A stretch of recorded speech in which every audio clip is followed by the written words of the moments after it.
예, 오늘은 저희는 로마서의 이번 학기 강의의 마지막 시간으로 지난 시간에 이어서 로마서의 네 부분이 있는데 그 마지막 부분이 실천 부분이라고 그랬습니다.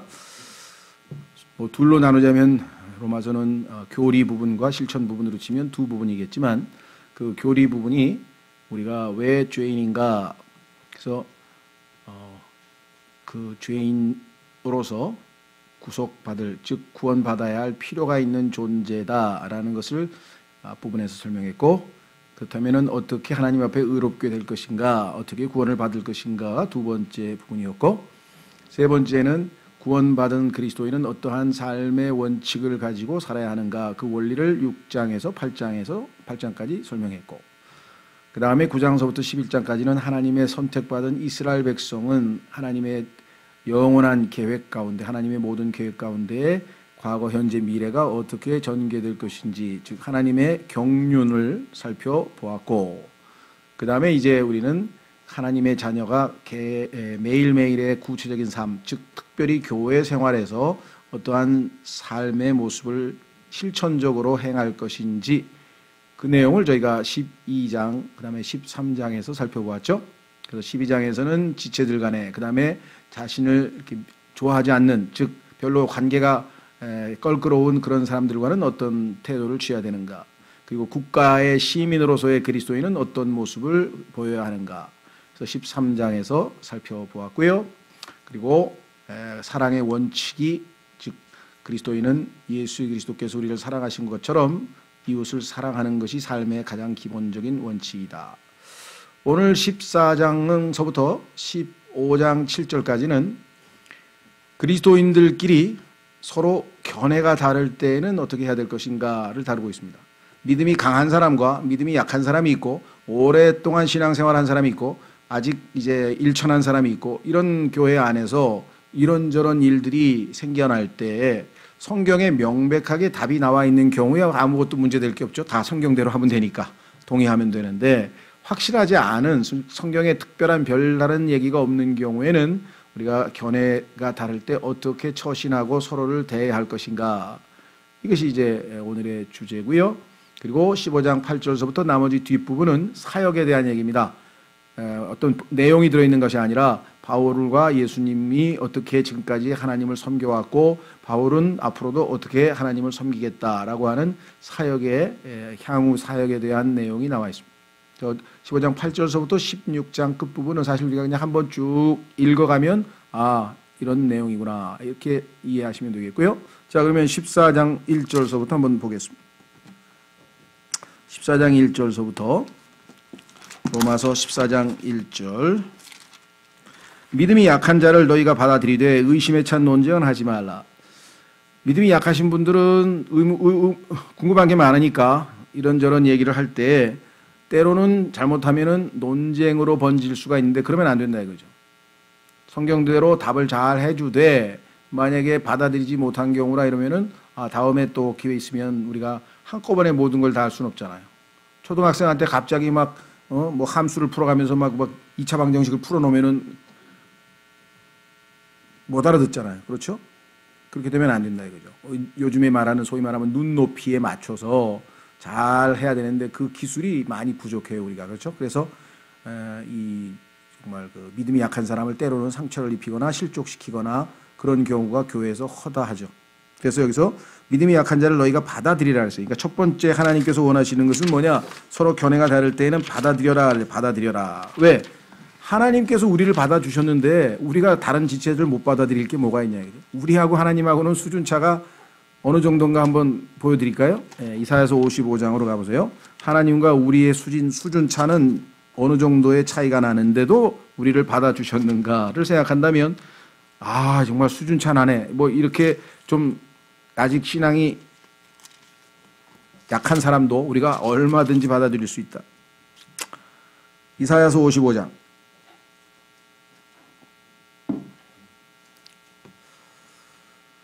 이사야서 55장 찾으셨습니까? 8절. 이사야서 55장 8절. 내 생각들은 너희 생각들과 같지 아니하며 내 길들은 너희 길들과 같지 아니하니라. 주가 말하노라. 하늘들이 땅보다 높음같이 내 길들은 너희 길들보다 높으며 내 생각들은 너희 생각들보다 높으니라. 하나님과 우리의 차이는 하늘과 땅 차이라 그랬어요. 그러니까 제일 높은 것과 제일 낮은 곳의 차이니까, 그런데도 우리를 사랑하셔서 품어주시고 받아주셨는데, 그렇죠? 다른 지체가 야, 너 정말 영적 수준이 너무 낮다, 나하고는 대화가 안 되겠네, 에이, 안 되겠어 너, 이런 자세를 취한다는 거는 당연히 잘못된 거죠. 그렇죠? 우리가 수준을 낮추어서, 그렇죠? 그 사람의 눈높이에 맞게끔 수준을 맞춰서 그 사람의 눈높이에 딱 맞게끔 해서 얼마든지 그분을 도와줄 수가 있는 것이죠. 무슨 말이 이해가 되셨죠? 예, 자, 그래서 믿음이 약한 자를 너희가 받아들이되 의심에 찬 논쟁은 하지 말라. 어떤 사람은 자기가 모든 것을 먹을 수 있다고 믿고 어떤 사람은 약하여 채소를 먹느니라. 이때 왜 채소 얘기가 나왔냐면요, 고기 먹는 게 뭐 믿음하고 뭔 상관이야? 라고 생각하실지 모르겠지만, 이 당시를 역사적 배경을 보면 이해가 돼요. 왜냐, 이 당시에 시장에서 나온 고기, 즉 우리가 사 먹는 고기, 푸주간에 나와 있는, 시장에 나와 있는 고기는 거의 다 우상에게 제물로 바쳤다가 거기서 제사집에서 먹고 남은 거를 다 시장에다 내다 팔았습니다. 그러면 내가 우상을 섬기다가 예수님을 믿었는데 이제 우상하고 상관이 없는데 우상에게 바쳐진 고기를 내가 먹어도 되나? 아, 찜찜해 라고 생각하는 사람이 이제 믿음이 약한 사람이고, 아니 소든 닭이든 이 온 우주 만물을 지으신 분이 하나님이야. 하나님께서 우리 맛있게 먹으라고 성경에 보니까 창세기에서 고기도 먹어라. 왜? 너희는 죄인이니까 너희 스스로의 생명을 다른 동물의 생명에 의존해서 살 수밖에 없는 죄인이야 라고 하는 것을 가르쳐주기 위해서 고기도 먹으라 그랬다, 하나님이. 그래서 고기를 먹는 게 아무렇지도 않다, 이렇게 믿음을 가지고 뭘 알고 먹는 사람은 뭐 우상에게 바쳐든 떡을 먹든 고기를 먹든 아니면 윗집에서 이사 왔다고 고사떡을 갖다 줘도 아무렇지도 않아. 뭐 이거 다 하나님 거니까. 그런데 거기까지 믿음이 못 미치는 사람은 고사? 아니 나 기분 나빠서 안 먹을래. 우상 숭배와 관련돼 있으니까. 그렇죠? 그렇게 믿음이 약한 사람도 있다 이거예요. 그러면 이 사람들이 네가 옳다 내가 옳다가 아니라 각자 자기의 믿음에 따라 행동하면 되지 않느냐. 여기 써 있어요. 3절, 먹는 자는 먹지 않은 자를 업신여기지 말고. 이건 믿음도 그냥 먹어, 하나님이 다 주신 거야, 뭐 그것도 못 먹어 바보같이 하고 무시하지 말고, 또 먹지 아니하는 자는 먹는 자를 판단하지 말고, 저 우상에게 바쳐진 고기 먹는다, 아이고 이게 판단하는 거죠. 둘 다 하서는 안 된다. 이게 왜? 각자 자기 믿음 따라 하는 거예요. 각자 자기 믿음 따라. 그래서 하나님께서는 그를 받으셨느니라. 하나님께서 받아주신 사람이기 때문에 그 사람 믿음을 존중해 주자. 그럼 싸움이 안 날 거 아니에요. 그렇죠? 예, 이게 하나님이 얼마나 지혜롭게 우리에게 가르쳐 주시는 거냐. 자, 그 다음에 4절. 다른 사람의 종을 판단하는 너는 누구냐? 그의 서거나 넘어짐이 그의 주인에게 달려있은 즉 참으로 그가 세워지리니 하나님은 능히 그를 서게 하실 수 있느니라. 어떤 사람이 예수 그리스도께서 우리를 자신의 피값으로 사셨어요? 그럼 우리는 예수님의 종이에요? 예수님의 노예인데, 예수님 소유인데, 왜 예수님 소유인데 네가 주인인 것처럼 판단해? 그건 아니지. 그 다음에 그가 넘어지고 섰다. 그러니까 믿음이 잘 세워져 있던, 믿음 생활 잘 하든지 아니면 신앙생활하다가 실족해가지고 뭐 교회 생활도 안 하고 그렇게 됐든지 간에 그거는 주인에게 달려있는 거 아니냐. 그러면 주인이 판단해서 세워줄 수도 있고 다시 일으킬 수도 있지 않느냐. 여기 나와 있죠. 참으로 그가 세워지리니 하나님은 능히 그를 서게 하실 수 있다. 우리가 볼 때는 저거 이제 저렇게 믿음이 없어서 벌써 세상으로 떠내려가고 아유 안 됐네 이렇게 생각하실지 모르지만, 하나님께서는 때가 되면 다 믿음을 회복시키셔서 세워주신다 이 말이죠. 그러니까 그 하나님의 뜻에 동참하고 싶은 사람은 어떻게 하면 돼요? 하나님, 저 형제 불쌍합니다. 한때 믿음이 좋더니 어떻게 저렇게 나약해서 신앙이 없어졌는지 안타깝고 불쌍한데 주님 도와주십시오. 하나님의 약속의 말씀을 신뢰합니다. 그를 세우실 수 있는 분은 하나님이십니다. 하고 기도해 주면 나중에 그 형제가 그 기도에 얼마나 또 고맙게 생각하겠어요. 그렇죠? 5절, 어떤 사람은 한 날을 다른 날보다 귀히 여기고 다른 사람은 다른 날을 갖게 여기나니 각 사람은 자기 마음속에서 완전히 확신할지니라. 나를 중히 여기는 자도 주를 위해 중히 여기고 나를 중히 여기지 아니하는 자도 주를 위해 중히 여기지 아니하며 먹는 자도 주를 위해 먹나니 이는 그가 하나님께 감사드리기 때문이라. 먹지 아니하는 자도 주를 위해 먹지 아니하며 또한 하나님께 감사드리느니라. 자, 먹는 거 아까 얘기했고, 이번에는 날이야 날. 예를 들면 오늘 주일인데 그런 데 가가지고 막 시끄러운데 뭐야 패스트푸드점에 가가지고 그냥 세상 음악 나오는데 거기서 그렇게 햄버거를 먹고 앉았냐 너? 야 정말 그걸 믿음이라고 이렇게 비판했다 이 말이죠. 그렇죠. 예. 근데 성경에 보니까 꼭 주일날만 주일이야. 그러면 나머지 날에는 가서 먹어도 되고 주일날만 안 먹으면 되나? 그것도 아니잖아요. 왜 일주일 내내 다 주님 거 아니야? 그렇기 때문에 아니야. 나는 일주일 내내 하나님 앞에서 살아. 야, 내가 하나님이 주신 입맛이 그 햄버거인데 햄버거 좋아서 가서 먹었는데 아니 물론 뭐 세상 음악이 나오는 그 분위기는 별로 그렇지만 내가 먹고 싶은 거 먹고 딱 귀에다가 설교 들으면서 한 30분 있다가 나와서 뭐 집에 갔는데 잘못된 거 있어? 둘 다 맞다 이 말이죠. 싸우지 말라 이 말이죠. 어떤 사람은 믿음이 약해서 깨름직해. 그래도 오늘 설교도 듣고 하나님의 영적인 양식을 먹은 날인데 햄버거 집에 가가지고 세상 음악 난 안 갈래. 그러면 안 가면 되는 거예요. 그런데 난 뭐 신경 안 써. 나 귀에다가 저 이어폰 꽂고 설교 들으면서 햄버거 맛있게 먹고 집에 가서 또 성경 공부하면 돼. 난 괜찮아. 그 사람은 그게 또 괜찮은 거야. 그러니까 그런 문제를 가지고 서로 판단하는 건 어리석은 짓이다. 왜? 7절. 우리 중에 아무도 자기를 위해 살지 아니하고 또 아무도 자기를 위해 죽지 아니하는도다. 우리가 살아도 주를 위해 살고 죽어도 주를 위해 죽나니 그러므로 살든지 죽든지 우리가 주의 것이로다. 우리는 내 행동 하나하나가 하나님께 영광이 될까? 먹든지 마시든지 그 무엇을 하든지 하나님께 영광이 되느냐 안 되느냐 그 기준으로 사는데 어떤 사람은 나는 하나님이 햄버거 맛있게 먹고 집에 가서 힘내서 열심히 또 성경 읽고 하나님께 영광 돌리기 위해서 하는 거다. 괜찮아요. 나는 오늘 설교 듣고 영적으로 지금 내가 충만해 있는데 그 햄버거 집에 가면 영적으로 그냥 분위기가 탁해. 난 안 갈 거야. 그러면 그 사람은 또 그 사람대로 가는 거야. 차라리 내 공원을 걸으면서 김밥을 혼자 먹든지 하지 내가 거긴 안 간다. 그럼 그 사람은 그 사람 믿음으로 훌륭한 거다 이 말이죠. 그런데 너는 틀렸다 나는 맞았다를 여기서 해야 될 이유가 없다는 얘기죠. 왜? 각자 하나님 앞에서 자기의 양심에 따라 살고 있잖아요 지금. 교회에서 싸우는 것의 한 7, 80%는 이거야. 자기가 보기에는 아닌 것 같아서 그게. 그렇죠. 참에 그 애를 그렇게 막 내버리고 방임시키면 어떻게 해. 성경에 보니까 회초리로 아이를 내리치라 그랬잖아. 그래야 지옥에 안 보낸다고 써 있는데 3원 9절까지 인용하면서 저도 필요한 때는 때려요. 그런데 지금은 그냥 방임하고 있는 거니까 내가 알아서 할게요. 그러면 존중해줘야지. 정말 잘못 말씀 어길 거야 지금?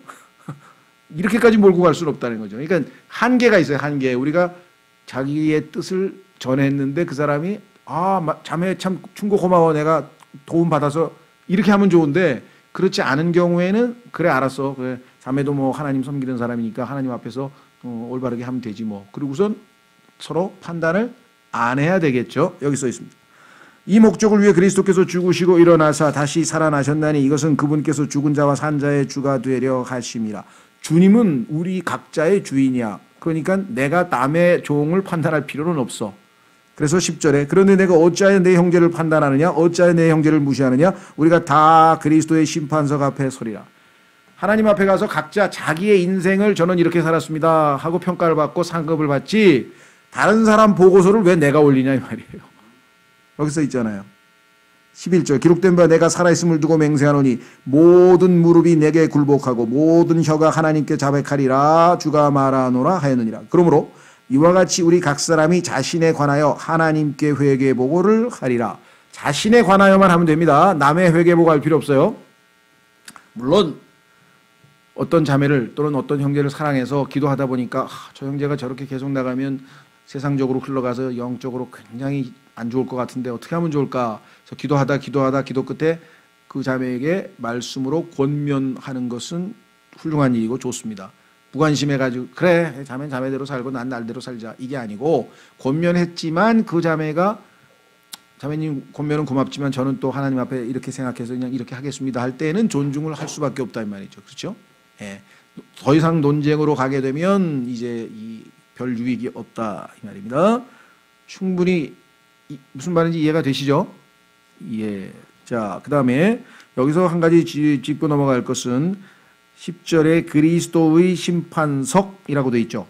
이것을 개역 성경을 포함한 다른 성서들에서 하나님의 심판석이라고 고쳤는데 아주 심각한 교리적인 오류가 생깁니다. 왜냐하면 그리스도의 심판석은 구원받은 하나님의 자녀들이 지옥에 가고 하늘나라에 가고가 아니고, 그거는 이미 예수님이 우리를 대신해서 심판받았기 때문에 하늘나라 가는 것은 이미 정해진 것이고, 다만 상급을 받을 것인지 많이 받을 것인지 적게 받을 것인지 그 하나님께서 우리를 보상하는 자리이죠, 그리스도의 심판석은.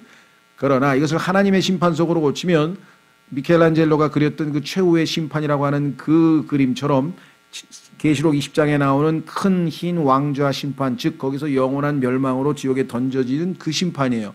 그런데 그리스도인들은 그 심판에 해당이 안 돼요.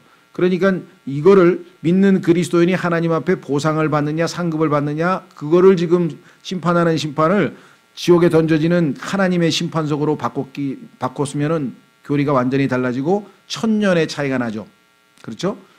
이 심판석은 아시다시피 우리가 예수님을 만나서 셋째 하늘에서 주님 앞에서 받게 되는 휴거 후에, 그렇죠, 받게 되는 심판이고, 예수님이 지상에 오셔서 천년왕국을 세우고 천년왕국이 끝나고 마지막 이제 온 하늘과 땅을 불로 불태워버리는, 그래서 그 불태워버린 이후에 마지막으로 최후의 심판, 즉 큰 흰 왕좌 심판이 있게 될 것을 계시록에 말씀하셨고, 그들이 나중에 다 불못으로 던져진다 이렇게 되어 있잖아요.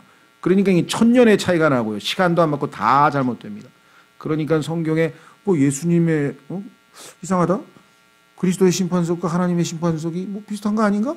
이렇게 엉성하게 성경 공부를 했다가는 아주 큰 코 다치는 일이 벌써 발생할 것이다. 그리고 하나님의 말씀을 제멋대로 손댄다는 게 얼마나 무서운 일인지 아시겠죠? 자, 그래서 13절로 갑니다. 그리스도인들끼리는 서로를 믿음을 세워줘야 돼요. 어떻게 세워주면 되냐? 13절. 그런즉 우리가 다시는 서로를 판단하지 말고, 이 판단이란 단어는요, 심판이란 단어와 똑같아요. 영어는 judge예요. J-U-D-G-E. 그러니까 judge라고 하는 말은 심판이라고 하는 말인데, 우리가 내가 다른 사람을 심판한다 그러면 벌 준다고 연결이 되는데, 벌 주는 게 아니라 판결을 내린다는 뜻이에요. 옳다 그르다를 판단한다는 뜻이거든요. 그래서 심판이라 그러면은 잘못하면 벌 준다는 것까지 연결되니까 우리가 심판한다고 할 때는 판단이란 용어로 바꿔서 쓰고, 하나님이 우리를 심판하신다 했을 때에는 이제 일종의 심판해서 벌 주는 사람도 생기니까, 그래서 하나님이 주어가 될 때는 심판이란 단어로 번역을 했는데, 하여간 그렇게 이해를 해야죠. 왜냐하면 영어와 우리말의 뉘앙스의 차이 때문에 우리말은 그렇게 나누어서 번역을 했다. 도리어 이것 즉 아무도 자기 형제의 길에 걸림돌이나 넘어질 기회를 두지 않을 것을 판단할지니라. 내가, 자 생각해 보세요. 어떤 사람이 이런 일이 있었대요. 아버지가 아침에 딱 일어나니까 그냥 눈이 엄청나게 왔어. 그래가지고 막 무릎 높이 이상으로 눈이 온 거야. 근데 아버지가 눈 오는 날은 저 앞에, 이게 미국 사람이니까 이제 그 현관하고 그다음에 저 바깥에 또 이렇게 마당이 있고 또 이렇게, 그럼 한 50m까지 걸어놔야 그 50m로 나가는 길을 뚫어야 될 거 아니에요. 그렇죠? 그래서 아버지가 그거를 깨끗하게 뚫어 놓으면은 상을 주겠다고 이렇게 얘기한 거예요. 그러니까 아들이 떡 일어나더니, 야, 이거 오늘 상 받게 생겼구나 해서 그냥 열심히 퍼가지고 다 펐어. 그래서 아버지가 탁 현관에 놨다니까, 아버지 다 치웠습니다. 그러니까 참 약속대로 훌륭하구나 하고 이제 아버지가 상을 줬어요. 근데 좀 옆에서 이상한 소리가 들린 거야. 이봐 젊은이, 근데 우리 집 대문 앞은 누가 쓸어? 예? 열심히 쳤는데 옆집에다가 눈을 다 갖다가 던져버린 거야. 그래 옆집은 누가 쳐주냐고. 그래서 아버지하고 아들하고 둘이서 열심히 또 할 수 없이 쳤대요. 남의 집 대문에다가. 여기 나와 있잖아요. 왜 형제의 길에, 다른 사람 가는 길에다가 방해물을, 내가 가는 길에 방해물이 있다, 장애물이 있다, 그거를 치우는 건 좋아요. 그런데 그거를 왜 다른 형제의 길에다가 놔서 그 사람 못 가게 만드냐고. 무슨 말인지 아시겠어요? 우리 그리스도인도 잘못하면 그런 일을 할 수 있다. 그래서 여기서 넘어질 기회를 두지 마라. 다른 사람에게 장애물을 놓는 행위를 하지 않는다. 내 길을 깨끗이 치운다는 건 좋은데 그 장애물을 다른 사람 앞에다 놔버리면 되겠느냐. 이것이 우리가 다른 사람을 판단하는 것을 비유적으로 그렇게 설명을 했다 이 말이죠. 그렇죠? 예, 내가 하나님 앞에 올바로 신앙생활하는 건 아무 문제 없지만 잘못하면 다른 형제가 가는 그 길에다가 걸림돌이나 장애물을 놓아서는 안 된다. 그래서 넘어질 기회를 두지 않는 것을 판단할지니라. 잘 판단해서 처리하라 이렇게 얘기했습니다. 자, 그래서 우리의 행동 하나하나는 다른 사람들에게 영향력을 줘요. 그러니까 그 사람이 나의 행동 때문에 믿음이 더 좋아지고 예수님을 더 사랑하고 해야지, 내 행동 때문에 교회도 가기 싫고 이렇게 믿음이 내려가면은 그거는 내가 하나님 앞에 책임져야 될 일이 생긴단 말이죠. 자, 14절, 내가 알고 또 주 예수님을 통해 확신하거니와 그 자체로 부정한 것은 하나도 없으되 어떤 것을 부정하게 여기는 사람에게는 그것이 부정하니라. 나쁘다고 생각하면은 계속 나쁜 거예요. 그렇죠? 아까도 얘기했잖아요. 어떤 사람은 햄버거 먹는 게 나쁘다 이렇게 단정 짓는 사람이 있어요. 그렇죠? 맞아요. 근데 그게 100%다 그런 거냐? 실제적으로 30년 동안 햄버거하고 패스트푸드만 먹은 미국 사람이 있는데 미국에서 제일 건강 테스트에서 1등을 했어요. 그럼 또 어떻게 된 거냐 이게. 이게 단순히 그냥 뭐 하나 정해가지고 이렇게 판단할 일은 아니겠죠. 예, 그래서 여기 나와 있는 것처럼 그것을 부정하게 생각하면 계속 부정하게 생각하고, 15절, 그러나 만일 내 음식물을 인해 내 형제가 근심하게 되면 이제 내가 사랑으로 걷지 아니하나니 내 음식물로 그 사람을 망하게 하지 말라. 그를 위해 그리스도께서 죽으셨느니라. 자, 고기? 그거 괜찮아. 하나님이 주신 거니까 맛있게 먹어도 돼. 하고 이제 우상에게 바쳐진 그 고기를 먹으려고 하는데, 그렇죠? 옆에 한 형제는 지금 갓 예수님을 믿어서 엊그제까지도 우상숭배했던 사람이야. 그래서 그는 그 우상숭배를 아주 그냥 진절머리가 나가지고 우상에게 바친 고기를 먹는다니까 난 죽어도 안 먹겠다. 그래서 믿음이 지금 아주 초신자야. 그때 내가 믿음이 강하다는 핑계로 난 아무렇지도 않아 하고 믿음이 약한 형제 앞에서 마음껏 고기를 먹었다. 즉 나는 내 권리와 자유를 마음껏 발휘했지만 그것이 이 사람에게는 걸림돌이 되게 해서 굉장히 아주 마음에 지금 부담을 줬잖아요. 그렇게 되면 이 형제를 위해서도 그리스도께서 죽으신 그 사랑하시는 형제가 나의 자유 때문에 이렇게 고통을 당하니 너는 이 형제뿐만 아니라 그리스도께도 죄를 짓는 것이다. 왜? 지체를 괴롭게 만들었으니까. 이해가 되세요? 그래서 바울은 나는 그래서 내가 좋아하는 고기를 평생토록 먹지 않겠다. 왜? 믿음이 약한 사람 실족 안 시키려고. 왜? 이 사람을 위해서 그리스도께서 죽기까지 사랑한 그 사람을 나도 사랑해야 되지 않느냐. 그러면 나는 뭐예요? 사랑은 희생이죠. 내 걸 포기하겠다. 이게. 그게 성경에서 말씀하시는 진정한 의미에서의 그리스도의 사랑이에요. 그리스도의 사랑, 하나님의 사랑은 반드시 희생이 따릅니다. 하나님께서 세상을 이처럼 사랑하사 독생하신 아들을 주셨나니 아들을 내어주시는 희생을 치르지 않고서 우리에게 어떻게 사랑을 표시하시겠어요? 그렇죠? 그래서요, 주지 않고는 사랑할 수 없어요. 사랑이라고 하는 것은 반드시 줘야 돼. 시간을 주든 물질을 주든 뭔가를 줘야 돼. 그렇죠? 예. 주지 않고는 사랑할 수가 없습니다. 그걸 아시죠? 그죠?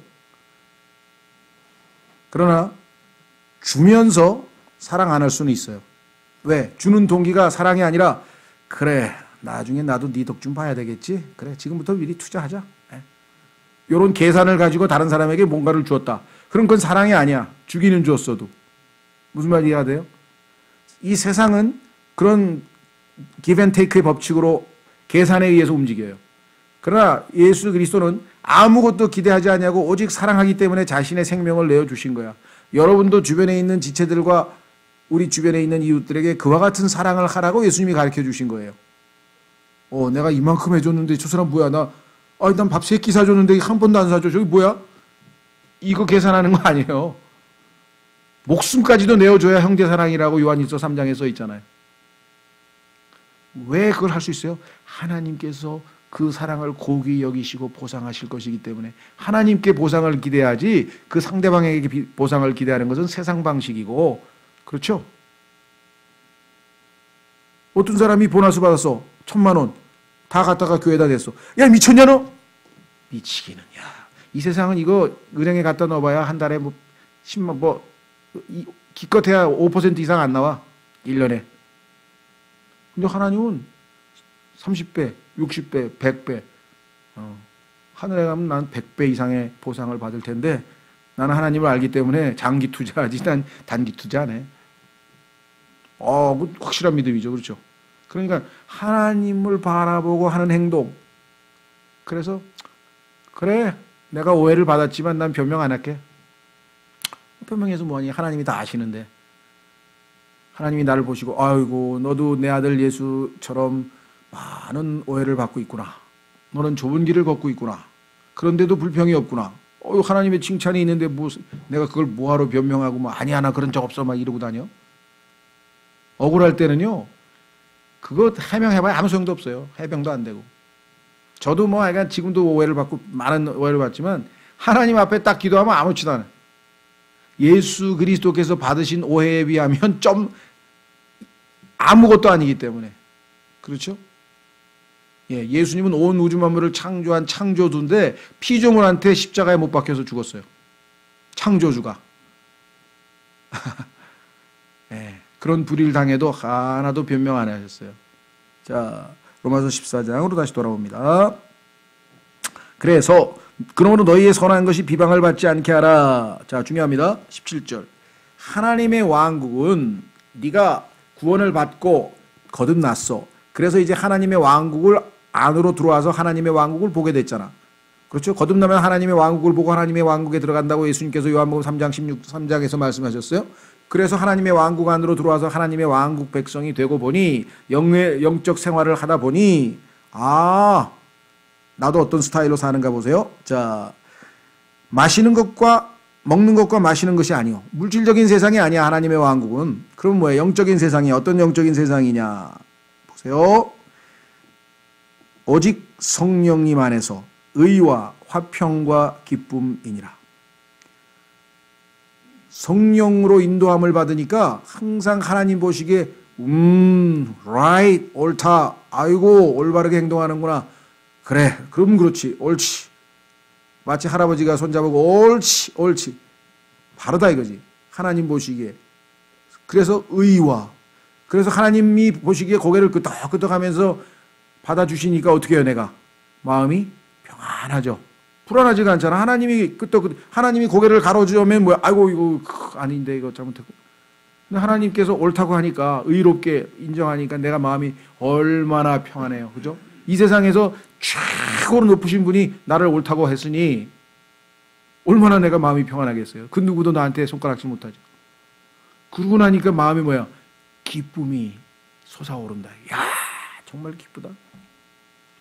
그러니까 성령 안에서 의와 화평과 기쁨을 누리는 삶을 살아야 이 세상의 것에 대해서 연연하지 아니하고 다투지 아니하고 누가 봐도 야, 저 사람은 정말 하늘에 속한 사람 맞다. 그렇지. 어떻게 저 사람은 저런 환경에서 저런 스타일로 살지? 역시 저 사람이 믿는 하나님이 진짜 하나님이고 나머지는 다 가짜인가 봐. 이렇게 해서 하나님께 영광을 돌리게 되는 건데 과연 여러분과 저의 삶이 그러냐 이거죠. 야, 성경 쪽에서 읽었던 예수 그리스도의 생애를 보니까 저 사람도 조금 닮은 것 같아. 괜찮은 저 사람 저게 진짜 믿는 사람 맞는구나. 나 예수 믿는다 그러고 그냥 스캔들 일으켜가지고 막 신문 잡지에 나고 막 피리에 나고 막 인생극장에 나고 막 베레벨 이상한 목사도 다 했더니만 야, 저 사람이 제대로 된 신앙이구만. 이렇게 인정을 받아야 된다. 여기 써 있잖아요. 보세요. 이것들 안에서 그리스도를 섬기는 자는 하나님께서 받아주시며 사람들에게 인정을 받느니라. 어때요? 우리 팀에서 말이야 10명 중에서 5명이나 교회를 다니는데 내가 보니까 4명은 가짜야. 저 사람 하나 진짜고만 보니까 저 사람 그냥 마음이 벌써 얼굴이 편하고 무슨 일을 해도 다 바르게 하고 항상 기쁨이 있고 말이야. 남을 도와주려고 그러고 억울한 일이 있어도 변명도 안 하고 아이고 제대로만 해 저 사람. 인정을 받는데. 그렇죠. 이런 사람이 많이 있으면 지금 우리가 기독교가 아니면 개독교 소리를 듣겠습니까? 정반대로 이거 예수 믿는데 이건 왜 모양이야 삶이. 야, 정말 그래가지고 우리가 우리 포함해서지만 이 기독교 전체가 지금 올바른 간증을 못 세우는데 하나님 말씀대로만 순종한다면야 얼마나 여기 인정받는다 그러죠. 사람들에게 조심하십시오. 사람들에게 인정받는다는 거하고 사람들이 우리를 좋아한다는 거는 다른 거예요. 안 좋아해요. 왜? 이 세상 사람들 안에는 사탄의 영, 즉 불순종하는 자의 영이 있기 때문에 우리 안에 계신 성령님을 시기 질투하지 안 좋아합니다. 좋아는 안 해요. 그렇지만 인정할 걸 인정해. 왜? 어쩔 수 없잖아. 자기가 봐도 이건 맞는 얘기거든. 그렇죠? 조심하세요. 좋아하지 않습니다. 싫어합니다. 미워합니다. 그럼에도 불구하고 인정할 수밖에 없는 그러한 간증을 우리가 보인다면 하나님께 크게 영광 돌릴 수가 있겠죠. 그렇죠? 드물지만 그런 그리스도인들을 이 세상에서 만나고 그런 사람들과 교제한다는 것은 얼마나 큰 기쁨인지 몰라요. 그렇죠? 자, 다시 돌아갑니다. 19절. 그러므로 우리가 화평을 이루는 일들과 저 서로를 세워주는 데 필요한 일들을 따를지니라. 그렇습니다. 서로를 세워주고 돕고 이거 하는 거예요. 우리는 음식물로 인해 하나님의 일을 망하게 하지 말라. 모든 것이 참으로 순수하되 실족하게 하며 먹는 그 사람에게는 그것이 악하니라. 다른 사람 실족시키면은 그게 악한 것이 되죠. 고기 먹는 일은 아무 문제도 아니지만 고기도 먹지 아니하고 포도즙도 마시지 아니하며 내 형제를 걸려 넘어지게 하거나 실족하게 하거나 약하게 하는 그 어떤 것도 하지 아니하는 것이 선하니라. 나는 뭐든지 할 수 있는 자유가 있지만 내 자유가 다른 사람의 믿음을 무너뜨리는 그런 경우라면 당연히 자기의 권리를 포기하는 것이 하나님을 기쁘시게 하고 올바른 그리스도인의 모습이다. 그렇죠? 예. 자, 그래서 22절. 내가 믿음이 있느냐 내게 그것을 하나님 앞에서 내 자신을 위해 가지고 있으라. 요즘에 기독교계에서 유행하는 용어 중에 하나가 라틴어인데요. 우리도 왜 좀 멋있는 뭐 용어를 만들려면 한문을 쓰잖아요. 뭐 토사구팽 뭐 해가지고 이렇게 해서 그래야 사람들이 뭔가 좀 서양 사람들은 라틴어 아니면 히라버를 쓰면은 그런 똑같은 효과를 발휘해요. 그래서 before God 하나님 앞에서 살라. 그러면 의미가 있는데 코람 데오 막 이러면 라틴어로 사람에게 그렇죠.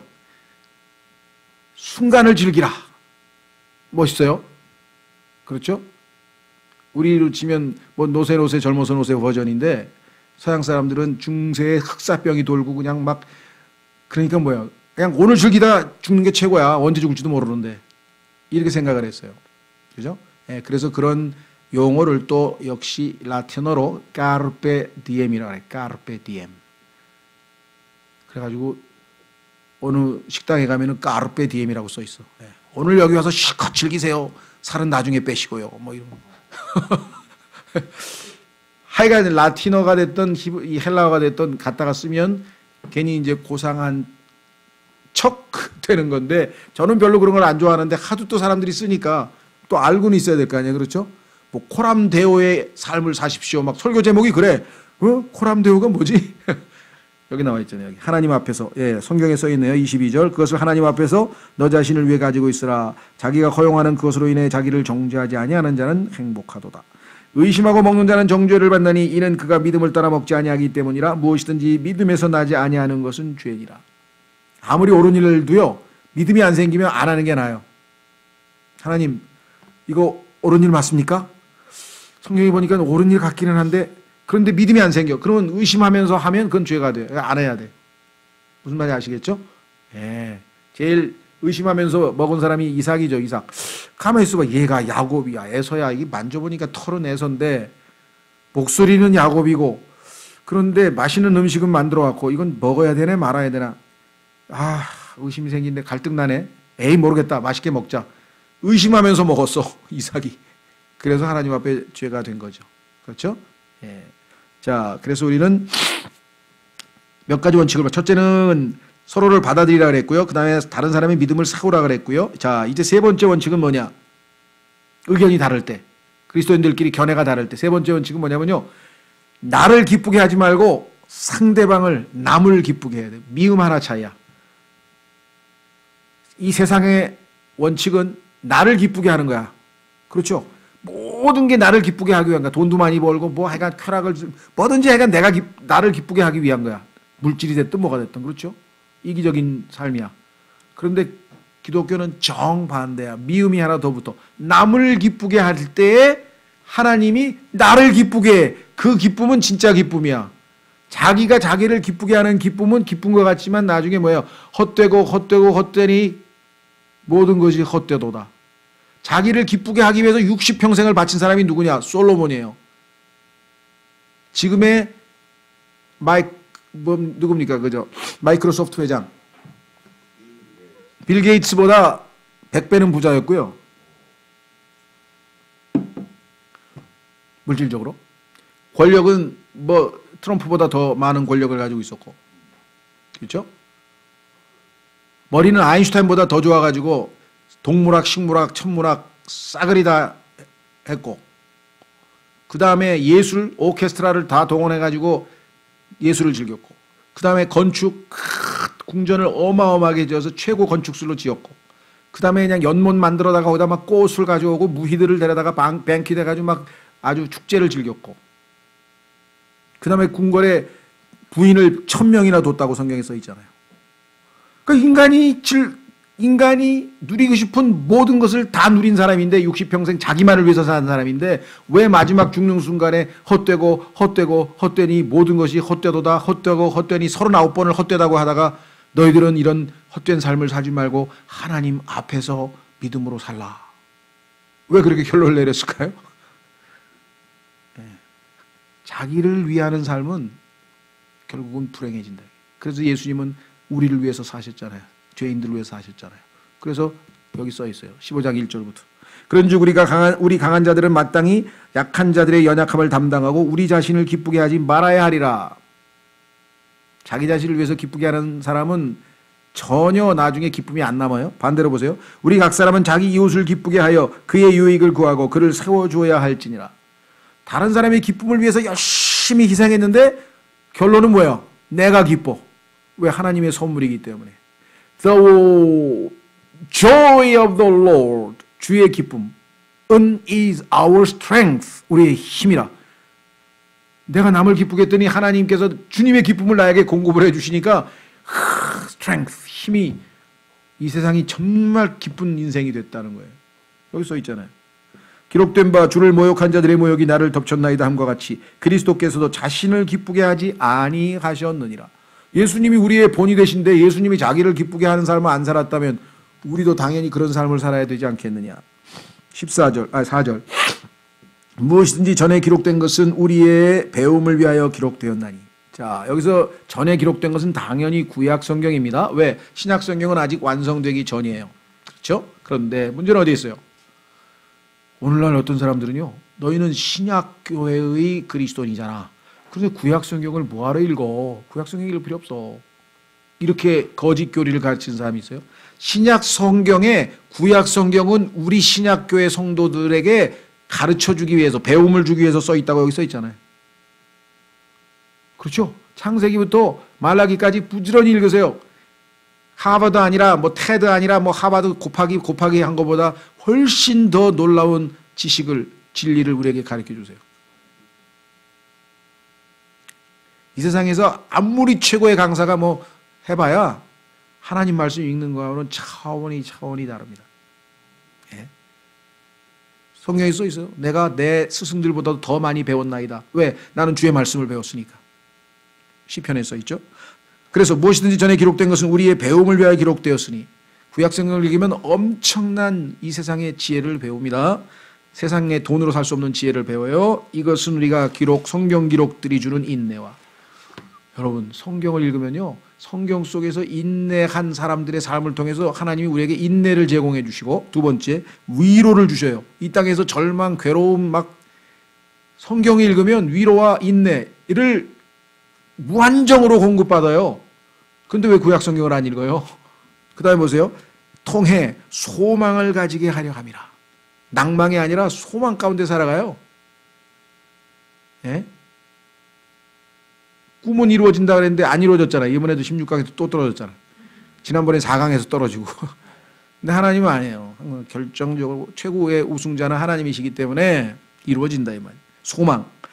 그렇죠? 세상 사람들은 그래요. 이 소망이란 단어가 영어의 hope, H-O-P-E, hope인데요. 야, 사업 잘 될 것 같으냐? hope so. 그럼 좋겠어. 그러면 될지 안 될지 모르는 거예요. 근데 그리스도인은 I hope so. 100%야. 왜? 우리의 소망이 그리스도이시기 때문에. 우리 안에 계신 그리스도, 우리의 영광의 소망이니라. 그리스도는 cannot lie. 거짓말할 수 없다 그랬고요. 하신 말씀은 100% 성취하시는 분이라 그랬고요. 그것을 성경에서 지금까지 예언한 것 다 하나도 안 빼고 성취하셨기 때문에 수백 개로 입증해 놨고요. 완벽하게 100%. 자, 5절. 이제 인내와 안위의 하나님께서 얼마나 감사합니까? 이 땅에 살면 이 악한 현 세상에서 살려면요. 인내와 안위 없이는 못 살아요. 그 세상 사람들은 인내와 안위를 어디서 가요? 친구하고 뭐 술 먹는다고 안위를 얻었습니까? 뭐 멘토하고 앉아서 무슨 대담을 하고 뭐 정신과 의사 상담을 하면 위로가 됩니까? 안 돼요. 뭐 노래방에 가서 실컷 노래하면 뭐 기분이 풀립니까? 아니에요. 아침에 일어나면 그냥 그 뭐야 술 기운에 뭐 이거 저 숙취해서 머리만 깨질라 그러지 없어요. 그런데 구약 성경을 통해서 하나님의 말씀을 읽고 하나님이 주시는 인내와 위로가 내 마음을 차지하니까 뭐 어려운 환경 이런 것이 문제가 아니라 정말 기쁘다 이 말이에요. 여기 나와 있죠. 인내와 안위 하나님께서 너희에게 그리스도 예수님을 따라 서로를 향해 같은 마음을 갖게 하사 너희가 한 마음과 한 입으로 하나님 곧 우리 주 예수 그리스도의 아버지께 영광을 돌리게 하시기를 원하노라. 막 기쁨이 넘치니까 뭐 찬송만 나오고요. 할렐루야. 주님을 찬송합니다. Praise the Lord. 주여 주님을 찬양합니다. 미국에 가니까요. 남부에 걸어가니까 그런 사람이 한둘이 아니더라고.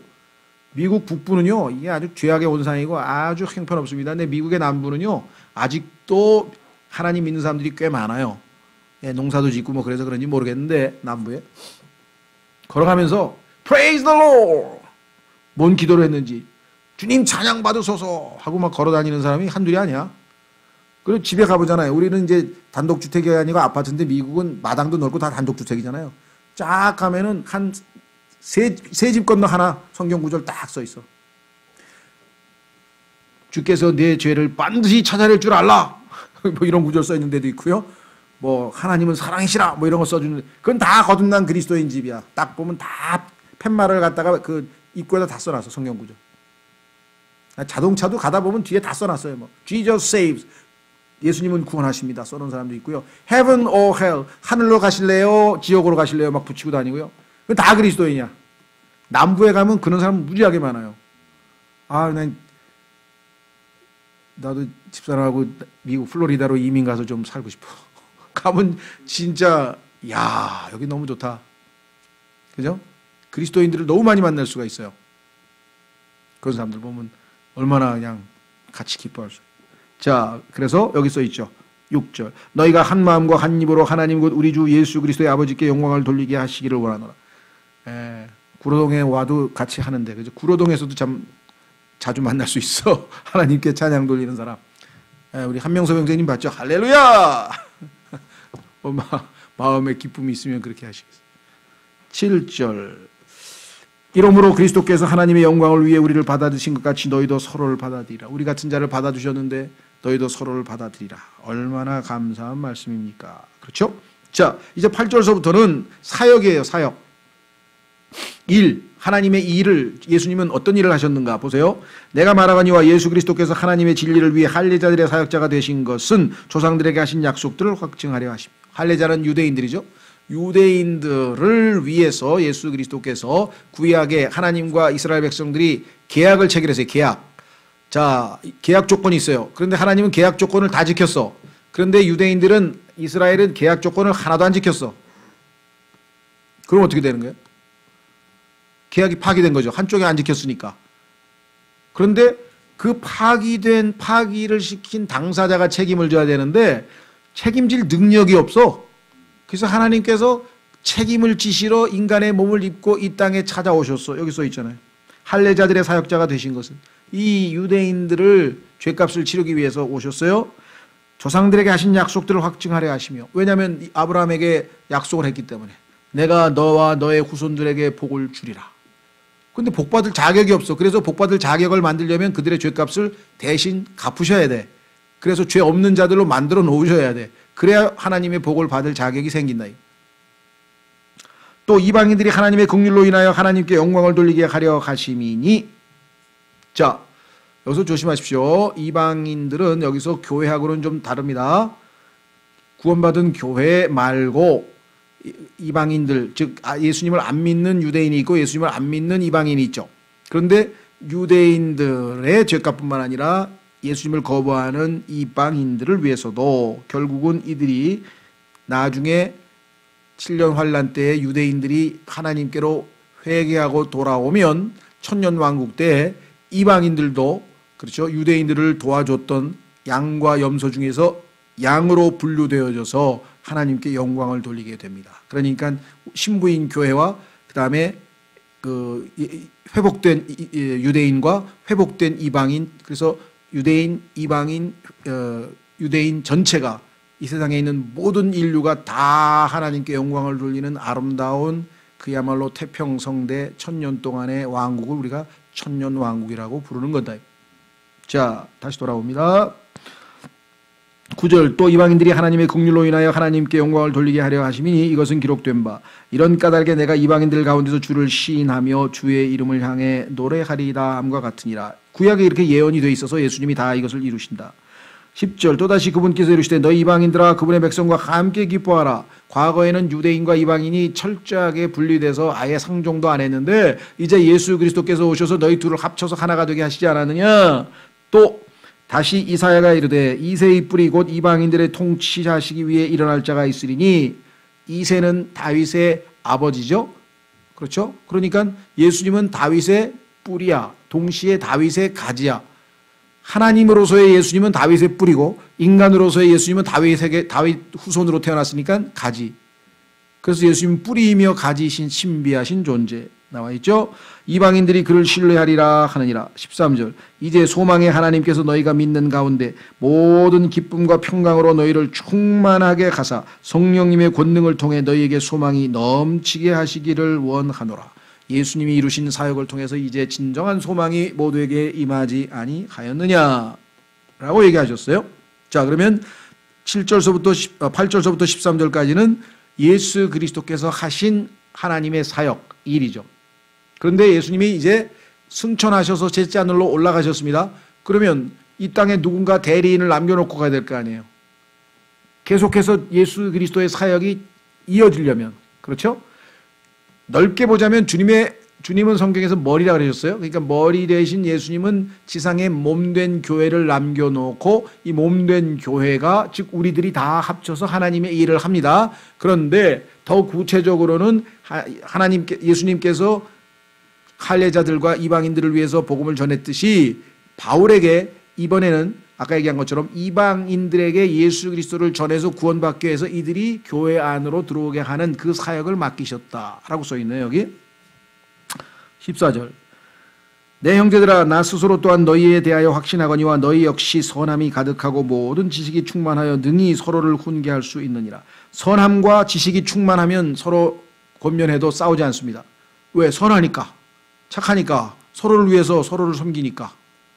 그렇죠? 선함과 지식이 충만하여 능히 서로를 충계할 수 있느니라. 그럼에도 불구하고 형제들아 하나님께서 내게 주신 은혜로 인하여 너희가 기억하도록 내가 어느 부분에서 더욱 담대히 너희에게 썼나니, 너희도 충분히 영적으로 성숙한 것을 내가 알지만 그래도 요즘 표현으로 하면 높아심에서 내가 너희의 스승이요 또 하나님의 사도로서 너희에게 몇 마디 더 하고 싶은 말을 충고를 하고 싶다 썼다 이렇게 얘기했죠. 왜 내가 이렇게 너희에게는 이미 알고 있을지도 모르는 내용을 또 썼느냐. 16절, 이것은 내가 이방인들을 향한 예수 그리스도의 사역자가 되어 예수님께서 하늘로 떠나신 다음에 나에게 이 사역을 맡기셨다. 그래서 이방인들의 사도, 그게 바울의 타이틀이죠. 하나님의 복음을 제공함으로써 이방인들을 바치는 일이, 이방인들을 하나님께 이제 바쳤죠. 그래서 교회가 됐죠. 성령님을 통해 거룩히 구별되어 주께서 받으실 만하게 하려 하심이라. 그래서 이방인들이 구원받고 주님의 몸된 교회 안으로 들어오는 그 사역을 나는 지금도 지속하고 있노라. 그러므로 17절, 내게는 하나님께 속한 그 일들에 대하여 예수 그리스도를 통해 자랑할 것이 있나니 이런 이방인들을 순종하게 하려고 그리스도께서 나를 통해 말과 행위로 능력 있는 표적들과 이적들을 통해 하나님의 영의 권능으로 이루신 그 일들 외에는 그 어느 것도 내가 감히 말하지 아니할 것이기 때문이라. 이방인들이 구원받아서 하나님의 자녀가 되도록 하기 위해서 하나님께서 나를 통해서 때로는 말로 때로는 능력으로 때로는 기적으로 어마어마하게 지금까지 역사한 것들을 너희가 다 들었거니와 나는 그것 이외에 내 자랑은 안 한다. 이게 다 하나님께서 나를 통해서 이루신 일 아니냐. 실제로 성경 사도행전에 보면은 하나님께서 바울을 통해서 어마어마한 일들을 이루신 걸 우리는 다 봤잖아요. 유럽, 소아시아 전역에다가 교회를 다 세우고 저 스페인 끝에까지 다 가서 다 복음을 전파하고 영국에까지 가서 복음을 전파하고 이 모든 엄청난 사역을 바울 한 사람을 통해서 하나님이 이루셨잖아요. 그러니까 예수님의 대리인이라 할 만하죠. 엄청나죠.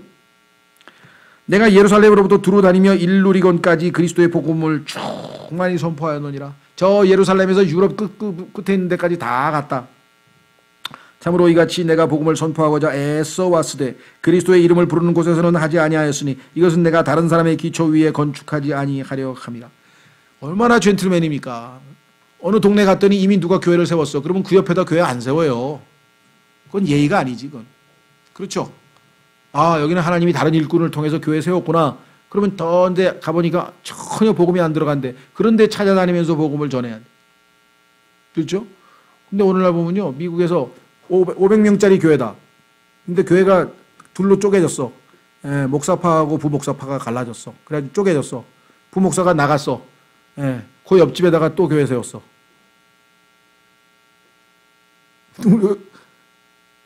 성경하고 정반대죠. 바울은 여기 벌써 하나님 일꾼이 있네. 그럼 내가 없는 데 가서 저기 가서 해야지.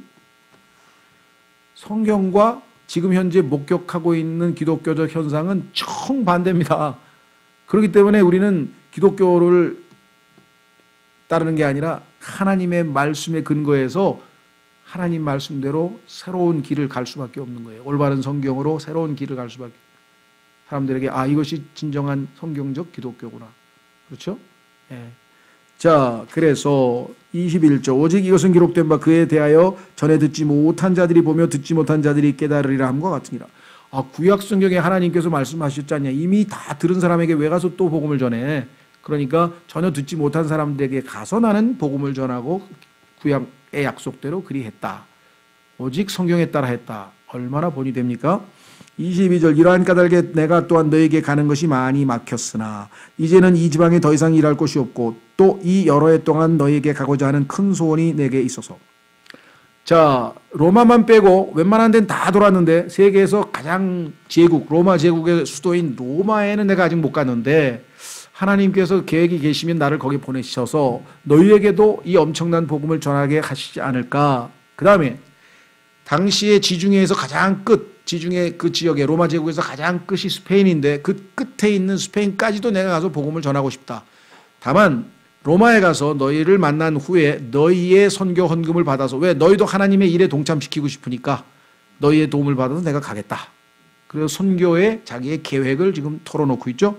24절 언제든지 내가 스페인으로 여행하게 되면 너희에게 가고자 하노라. 만일 내가 먼저 너희와 사귐으로 다소 채워질 수 있다면 나의 여행 중에 너희를 보기 바라고 또 너희가 나를 거기로 보내줄 것을 바라노라. 너희가 나를 선교사로 거기에 파송해주면 더 좋겠다. 얼마나 담대하고 얼마나 솔직합니까? 25절 그러나 지금은 내가 성도들을 섬기기 위해 예루살렘으로 가노니 그런데 지금 현재는 하나님께서 나에게 맡기신 사역은 예루살렘에 가서 그들을 돕는 일이다. 이는 마케도니아와 아가야 사람들이 예루살렘에 있는 가난한 성도들을 위해 얼마를 기부함으로써 기뻐하였기 때문이라. 예루살렘에 가뭄이 들어서 지금 다 성도들이 굶어 죽는다는 소문이 들려서 이방 교회들이 우리 예루살렘에 있는 성도들에게 헌금하자 이래서 헌금을 걷어서 바울에게 전해달라고 줬으니 내가 그 사역을 최우선적으로 기쁘게 수행하겠노라 그랬어요. 27절 참으로 그 일로 인해 그들이 기뻐하였느니라. 또한 그들은 저들에게 빚진 자들이니 만일 이방인들이 저들의 영적인 것들에 참여한 자가 되었거든 육적인 것들로 저들을 섬기는 것도 그들의 의무이니라. 기뻐했어요. 왜? 우리가 지난번에 그들이 보내준 선교사들이 와서 복음 전해줘서 우리가 구원받고 이방 우상 숭배에서 벗어나고 이 세상의 저주에서 벗어나서 이렇게 지금 기쁘게 그리스도의 삶을 살고 있는데 저 사람들이 물질적으로 지금 굶어서 어렵다고 힘든다고 할 때 우리가 그래도 조금이라도 도와서 그들에게 보답을 하게 됐으니 이 얼마나 기쁜 일인가 그렇게 생각했다. 그런데 바울은 그게 성경적으로 옳은 일이다. 왜?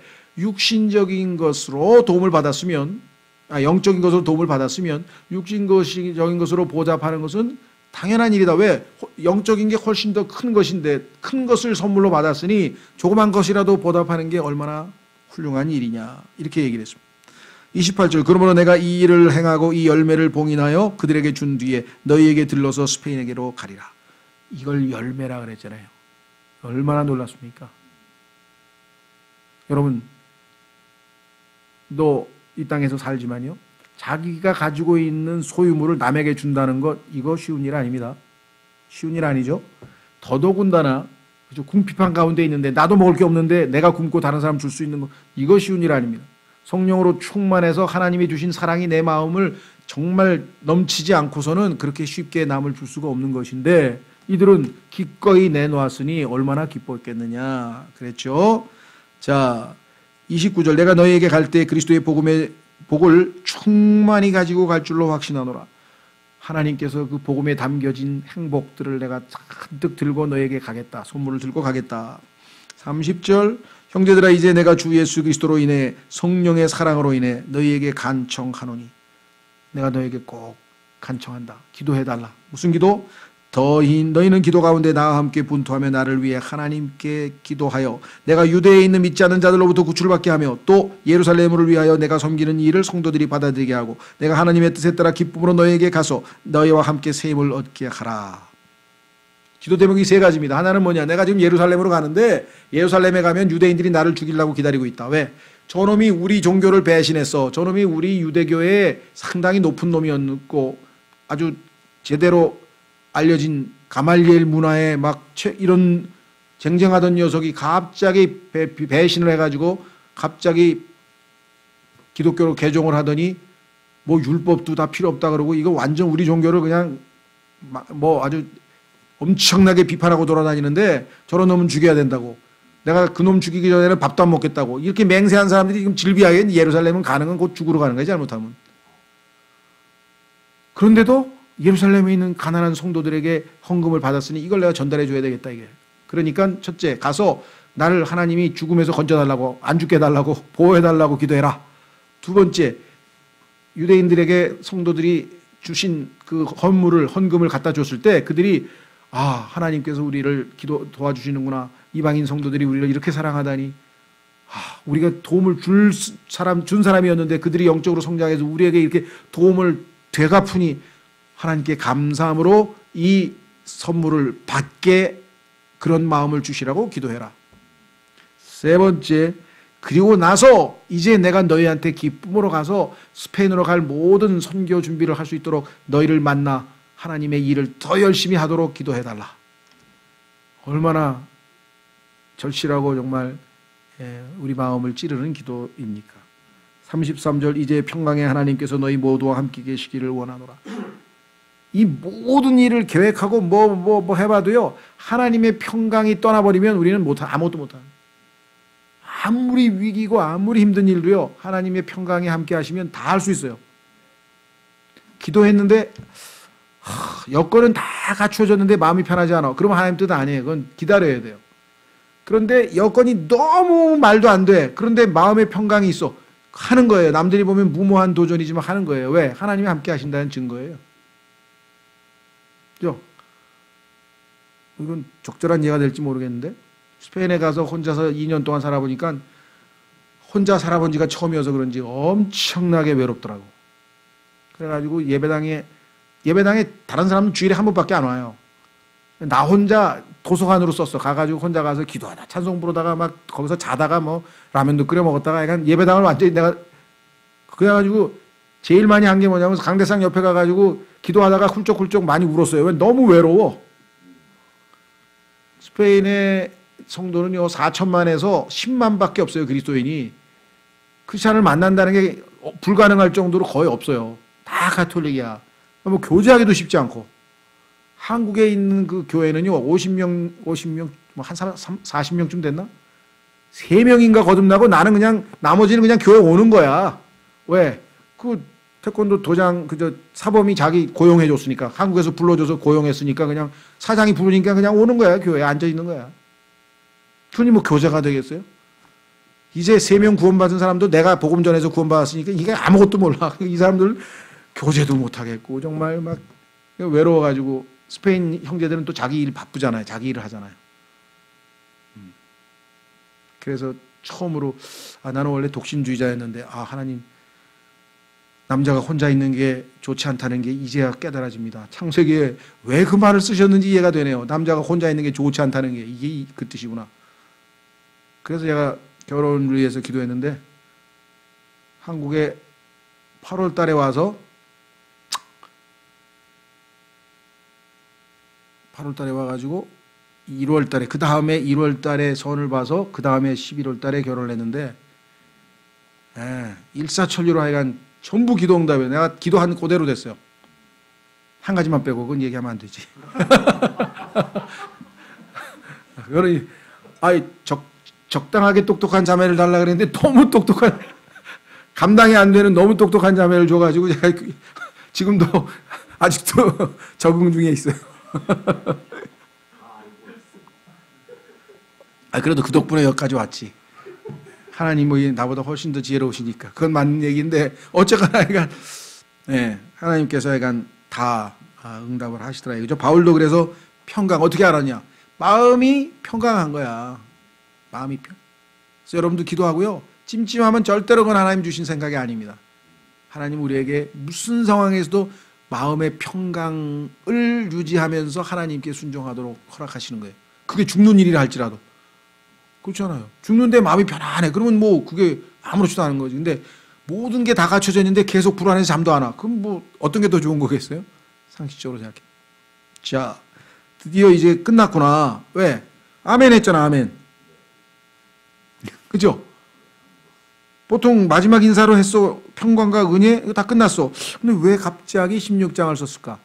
이게 제가 30년 만에 답을 얻은 것 같아요. 이상하다. 왜 로마서는 15장 30점에서 끝났는데 모든 얘기가.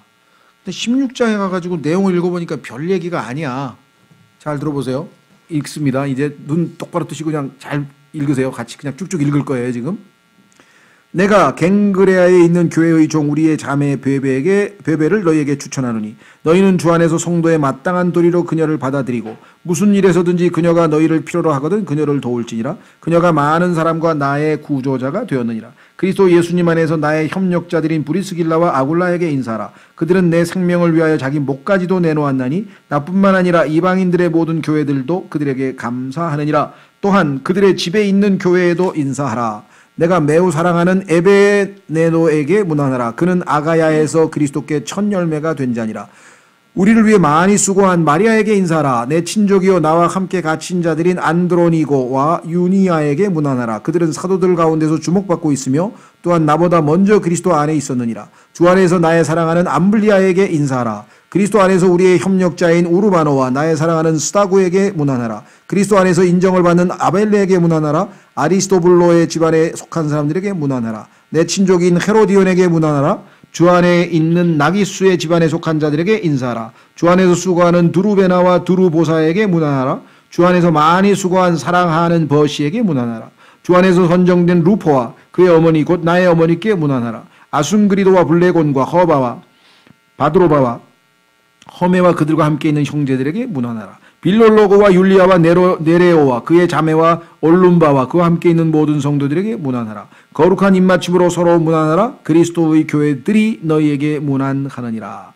형제들아 이제 내가 너희에게 간청하노니 너희가 배운 교리에 역행하여 분쟁을 일으키거나 실족하게 하는 자들을 주목하고 그들을 피하라. 그런 자들은 우리 주 예수 그리스도를 섬기지 아니하고 자기 배들을 섬기며 좋은 말과 빼어난 말솜씨로 순진한 자들의 마음을 속이느니라. 너희의 순종이 모든 사람에게 널리 알려졌으므로 내가 너희에게 기뻐하노라. 그러나 너희가 선한 것에 대해서는 지혜롭고 악에 관해서는 순진하기를 내가 여전히 원하노라. 평강의 하나님께서 곧 사탄을 너희 발밑에서 상하게 하시리라. 우리 주 예수 그리스도의 은혜가 너희와 함께 있기를 원하노라. 아멘. 또 인사를 해요. 내 동역자 디모데와 내 친족들인 루기고와 야손과 소시바더가 너희에게 문안하느니라. 이 서신을 기록한 나 더디오도 주 안에서 너희에게 문안하노라. 기록은 더디오가 했고 불러 받아쓰기를 한 거예요. 바울이 눈이 나빠가지고. 23절 나온 교회를 접대하는 자 가이오가 너희에게 문안하고 도시의 재무관 에라스도와 또 형제 구아도가 너희에게 문안하노라. 우리 주 예수 그리스도의 은혜가 너희 모두와 함께 있기를 원하노라. 인사가 아멘을 몇 번 했어요. 벌써 또 아멘 했어. 자 여기까지 인사말을 쫙 물론 25절부터 27절까지는 이제 결론 또 한 번 반복하는데 1절서부터 16장 1절서부터 24절까지 내용을 보면 뭐 어려운 게 하나도 없잖아요. 전부 인사말이잖아요. 하나님께서 로마서는 하나님의 보험이라 그랬는데 어마어마한 진리를 우리가 지금까지 배웠단 말이에요. 여러분들 지금 한 학기 내내 배웠잖아요. 이 어마어마한 진리를 배운 바울이 왜 16장에 가가지고 맨 누구 인사하라 누구 안보하라 뭐 누구는 나를 위해서 뭐 했느니라 이거 사적인 내용이 왜 이렇게 많이 들어가 있을까? 여러분 생각 어떠세요? 처음에는 그냥 대충 읽었어요. 저는 왜? 뭐 중요하지 않은 내용이니까 이렇게 생각을 했어요. 오늘 한번 자세하게 읽어봤어요. 이야, 바울은 한 사람 한 사람에 대해서 이렇게 꼼꼼히 뭔가 다 알고 있네. 그렇죠? 그는 어떤 자들아, 누구는 어떤 자니라, 누구는 집안에. 그러니까 다는 아니야. 바울이 특별히 관심 있고 그런 사람에게는 뭐가 수식어가 붙어. 그렇지 않은 사람은 그냥 문화 하나로 끝나. 여러분도 그렇죠? 여러분이 교회에서 여러분이 만약에 편지를 쓴다 하면은 누구누구 할 때 수식어가 붙는 사람하고 그냥 넘어가는 사람하고 다 나누어지잖아요. 그렇죠? 자기가 평소 때 관심이 있거나 아니면 교제를 했거나 그 사람에게 뭐 도움을 받았거나 어쨌거나 약간 뭔가 좀 더 관심이 가는 형제가 있는가 하면 나머지 형제들은 그냥 이렇게 얼굴만 알고 그런 분도 있다 이 말이에요. 그 이상할 거 하나도 없어요. 잘못된 거 하나도 없어요. 어떻게 한 교회의 그 많은 성도들을 다 일일이 친밀하게 압니까? 세상도 마찬가지입니다. 친구 많은 사람 그 이상한 사람이에요. 어떤 의미에서 그러냐. 진짜 친구는 한두 명이야. 세상 사람도 그렇죠. 친구가 많은 것 같아도 그건 그냥 아는 사람 정도지 진짜 친구는 내 고민과 나의 약점을 그나마 드러내 보일 수 있는 사람은 한두 사람이에요. 교회도 마찬가지입니다. 나의 정말 그런 고통과 이런 거를 털어놓을 수 있는 사람은 한두 사람이에요. 그래서 그게 이상할 게 없어요. 당연한 거예요. 인간이기 때문에. 예수님도 그랬어요. 예수님이 12명 제자를 데리고 가는데 12명 중에서 예수님은 중요한 일 있으면 3명만 딱 데리고 가. 왜? 이 사람은 예수님에 대해서 뭔가 아는 사람이에요. 이해할 수 있고. 나머지 8명 그냥 쉬는 거야. 그리고 3명만 데리고 가. 그 다음에 그 3명 중에서도 진짜 은밀하게 예수님과 대화할 수 있는 사람은 요한복음에 예수님께서 사랑하시던 자라고 자기를 소개한 요한이에요. 그래서 1, 3, 12라고 하는 가장 이너서클, 가장 예수 그리스도의 마음을 읽는 요한이 있었어요. 이 세상도 마찬가지입니다. 주님의 몸된 교회, 그렇죠? 예, 교회가 바로 요한과 같은 존재예요. 성경에 따르면. 그 다음에 3명 있어요. 예, 기독교계, 교회는 다니는데 아직 구원 받지 못한 사람들. 그렇죠? 그 다음에 이 세상 사람들. 그렇게 예수님과의 거리로 볼 때 아주 가까운 사람, 조금 가까운 사람, 멀리 있는 사람. 그렇죠? 구약에도 그래요. 하나님께서 야 너희들 나한테 나올 때 자 모세는 내 앞으로 와. 여호수아와 그 장로들은 저기 금 거놓을 테니까 거기까지만 와. 그리고 백성들은 저 끝에 거기 짐승하고 백성 거기서 넘어오면 다 죽어. 하나님의 거룩함을 손상시키면 안 된다. 여러분 생각하세요? 항상 하나님께서는 3단계로 30배 열매 맺는 사람, 60배 열매 맺는 사람, 100배 열매 맺는 사람, 30배, 60배, 100배. 성경이 일관성 있게 이렇게 얘기했어요.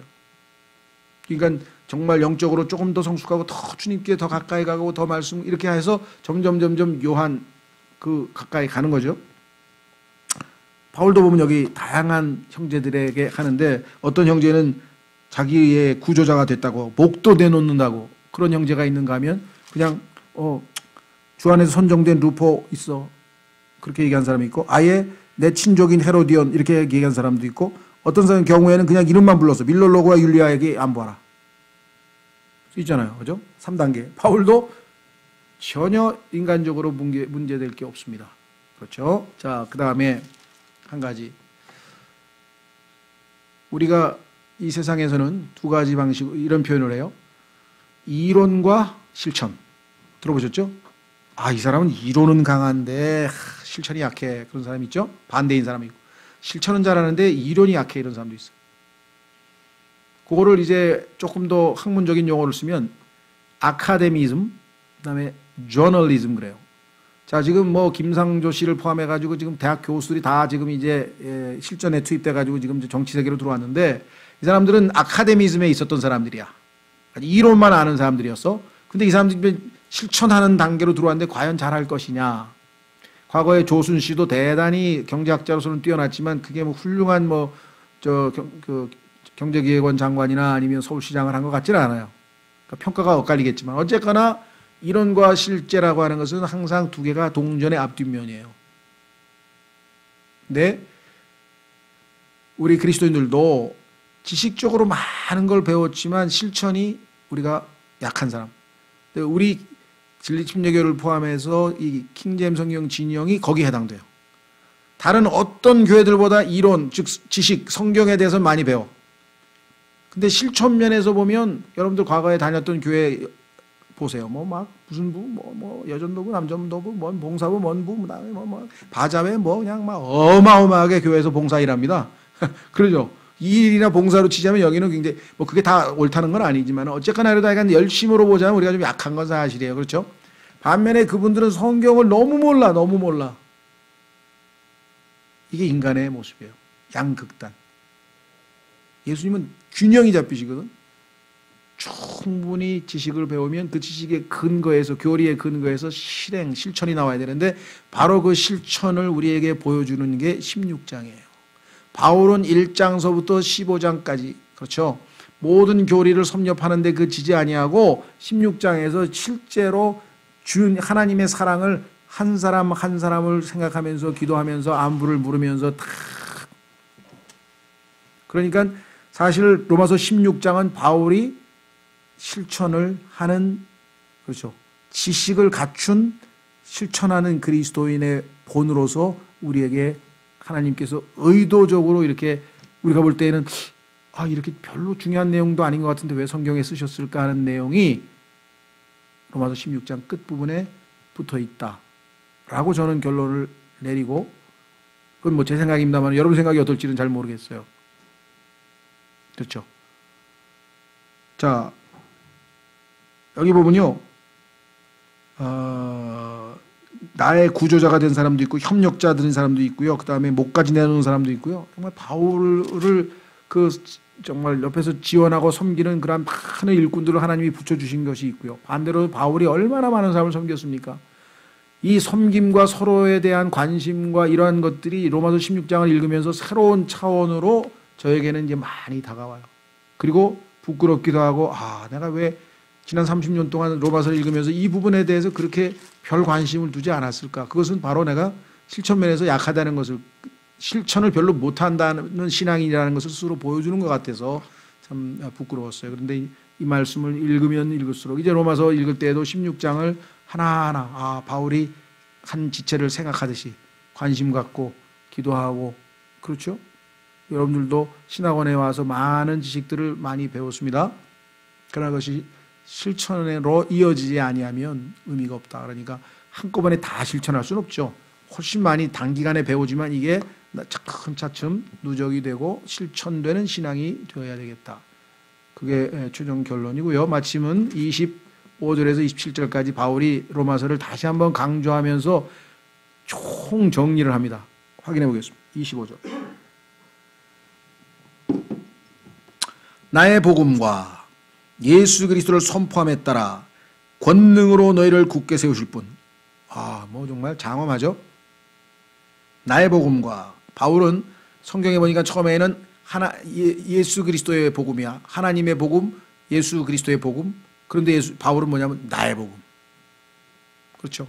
처음에는 하나님이 우리에게 복된 소식을 줬는데 그것은 예수님에 관한 거니까 그리스도의 복음이야. 그런데 그 그리스도를 내가 주님으로 모셔드렸으니까 그건 나의 복음이 되는 거야. 얼마나 놀라운 고백이겠어요? 그래서 곧 나의 복음과 예수 그리스도를 선포함에 따라 복음을 전했죠. 권능으로 너희를 굳게 세우실 분, 하나님 아버지. 즉 세상이 시작된 이래로 은밀히 간직되어 왔으나, 숨겨져 있어서 은밀히 간직되어 왔으나 이제는 밝히 드러났으며, 드디어 이제 만천하에 밝히 드러났는데 영존하시는 하나님의 명령에 따라 대언자들의 성경 기록들을 통해 믿음에 순종하게 하려고 모든 민족들에게 알려지게 된 신비의 계시. 하나님께서 신비의 계시를 드디어 드러내셨다. 계시란 말은 뭐냐면요, 덮여 있는 건데요, 이런 겁니다. 여러분들 동상 제막식 할 때 보면은 높은 사람이 대통령이 오기 전에 동상이 이렇게 커튼으로 다 덮여 있죠. 복음도 지금 우리가 로마서의 내용도 다 이게 옛날에는 덮여 있었어요. 다 가려져 있었어요. 예수 그리스도께서 오셔서 이것을 탁 커튼을 치고 다 드러냈어요. 그래서 이것을 신비의 계시라 그래. 신비와 계시는 맞지 않는 거 반대죠. 왜? 신비는 숨겨진 것인데 계시는 드러내는 거니까. 근데 그 신비를 복음이 드러내버렸다. 다 나타내게 계시. 그래서 신비의 계시. 신비의 계시 따라 너희를 굳게 세우실 분, 곧 홀로 지혜로우신 하나님께 예수 그리스도를 통해 영광이 영원토록 있기를 원하노라. 아멘. 로마서의 마지막 인사말로 정말 적절하죠. 왜? 홀로 지혜로우신 하나님. 얼마나 지혜로우시면 바울이 오 깊도다 하나님의 지혜와 지식에 부요하며, 로마서 11장 36절에서 바울이 막 감탄사를 연발하면서 오 깊도다 하나님의 지혜의 부요함과 지식과 지혜의 부요하며, 그렇게 얘기를 했죠. 여기도 마찬가지. 로마서 1장서부터 우리가 배워보니까 야 하나님의 이 복음 속에 담겨진 어마어마한 진리의 지식들, 이 엄청난 하나님의 계획들, 이 모든 것을 우리가 알게 되니, 왜? 계시가 됐으니까. 신비가 덮여 있다가 계시가 됐으니까.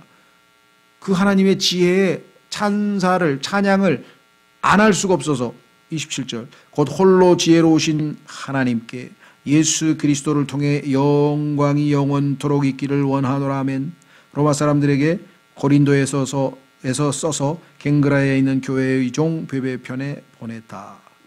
물론 이거는 성경의 본문은 아니고요. 아시다시피 이제 인쇄업자들이 또는 편집하는 사람들이 우리에게 그 어떻게 작성되는지를 알려주는 그러한 보충 내용이죠. 그래서 결국은 아멘으로 끝났습니다. 그렇죠? 그래서 로마서 그리스도인이 반드시 잘 숙달할 정도로 알아두어야 할 책이 있다면 무엇이냐? 거의 모든 분들이 다 로마서라고. 모든 게 다 압축되어 있어요. 창세기부터 계시록까지 하나님의 모든 게 여기에 아주 그냥 컴팩트 디스크라고 해야 돼. 꽉 압축되어 있대.